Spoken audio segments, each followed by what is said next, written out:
দর্শকের মনে গেঁথে যাওয়া প্রিয় অভিনেতা অভিনেত্রীদের নিয়ে একের পর এক বড় পর্দায় সিনেমা তৈরি হয়। তেমনই টলিউডের সবচেয়ে জনপ্রিয় জুটি প্রসেনজিৎ ঋতুপর্ণা। তবে এই সফল জুটিকে একসঙ্গে অনেকটা বছর দেখা যায়নি বড় পর্দায়।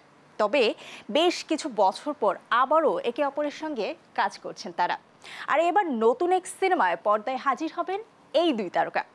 আর এই সিনেমার মধ্য দিয়ে জুটি হিসেবে হাফ সেঞ্চুরি করতে যাচ্ছেন এই দুই তারকা। আর এর বিস্তারিত জানবো দেবরাই দীপ্ত রিপোর্টে। 90 দশকের মাঝামাঝি প্রসেনজিৎ ঋতুপর্ণা জুটির সফর শুরু হয়। উত্তম সুচিত্রার পরে টলিউড ইতিহাসের সবচেয়ে সফল জুটি বলা হয় তাদের।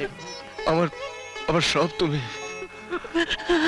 তারা একসঙ্গে অভিনয় করেছেন মায়ারা বাঁধন, বাবা কেন চাকর, শ্বশুরবাড়ি জিন্দাবাদের মতো বহু সুপারহিট সিনেমায়।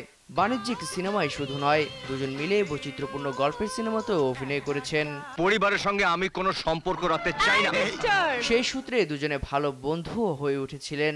তবে নতুন শতাব্দীর শুরুতেই দূরত্ব তৈরি হয় এই দুই বন্ধুর সম্পর্কের মাঝে। দুই তারকার বন্ধুত্বে ইগোই বাধা হয়ে দাঁড়ায়, এমনটাই কানাঘোষা শোনা গেছে হর হামেশা। তবে সেই ইগোর বরফ গলেছে বেশ কয়েক বছর হলো। সেই গলে যাওয়া বরফের সঙ্গে বাংলা ছবির স্বার্থে শিবপ্রসাদ নন্দিতার হাত ধরে 15 বছর বিরতির পর প্রাক্তনের মাধ্যমে ব্লকবাস্টার কামব্যাক হয় প্রসেনজিৎ ঋতুপর্ণা জুটির।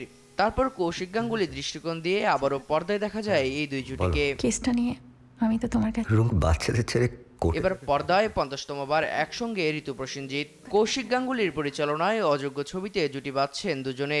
ছবির নতুন পোস্টার সামনে এসেছে চলতি মাসের 28 তারিখ। আমাকে তোমার ঘরে ঢুকে নিলে তোমার ঘর থেকে রুমকে যদি দেখে বেরোতে কি ভাববে? সেই পোস্টারে শাড়ি সিঁদুরে ধরা দিয়েছেন ঋতুপর্ণা। সেই সঙ্গে দুজনের চোখের চাহনি রহস্য মাখা।